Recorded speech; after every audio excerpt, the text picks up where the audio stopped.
ఇప్పుడు ఏ age group వాళ్ళకి ఏ ఏ situations అంటే ఏ ఫుడ్ హ్యాబిట్స్ కానీ ఏదైనా వీళ్ళకే పక్కాగా పైల్స్ వస్తది అని మనం ముందుగా ఏమైనా గెస్ చేయొచ్చా?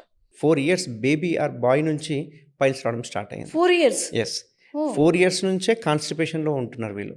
ఎందుకు అంటే మేబీ బిస్కెట్స్ కావచ్చు, బ్రెడ్ ప్రొడక్ట్స్ కావచ్చు, హ్మ్. లేకుంటే జంక్ ఫుడ్స్ కావచ్చు. ఇవన్నీ ఒకప్పుడు మన నానమ్మలు గాని, తాతలు గాని చూసుకుంటే ఆ కాలంలో చూసుకుంటే గనక ఇంట్లో ఫుడ్డే తినేవాళ్ళం.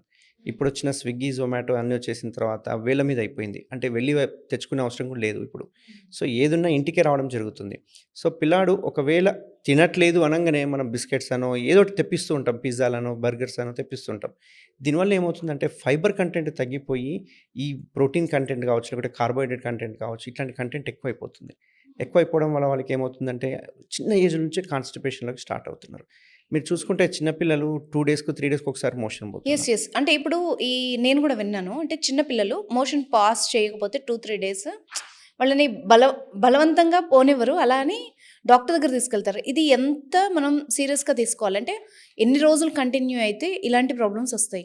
సో, 1 డే కంటే మోషన్ ఎక్కువ పోలేదంటే అలర్ట్ కావాలి. పిల్లోడికి ఓకే. ఖచ్చితంగా కాన్‌స్టిపేషన్‌లో ఉన్నట్టు అర్థము. హ్మ్. అండ్ ఇంకో ఇంపార్టెంట్ ఏందంటే వాష్‌రూమ్‌లో ఎంతసేపు ఉంటున్నాం అనేది చాలా ఆ! ఇంపార్టెంట్. రైట్. రైట్. కొందరు పిల్లలు చాలా సేపు చాలా ఉంటారు. సేపుంటారు. యెస్. యెస్. ముక్కుతూనే ఉంటారు. అవును. చూస్తే ఏం రాదు మోషన్. బట్ హ్మ్. ముక్కుతూనే ఉంటారు.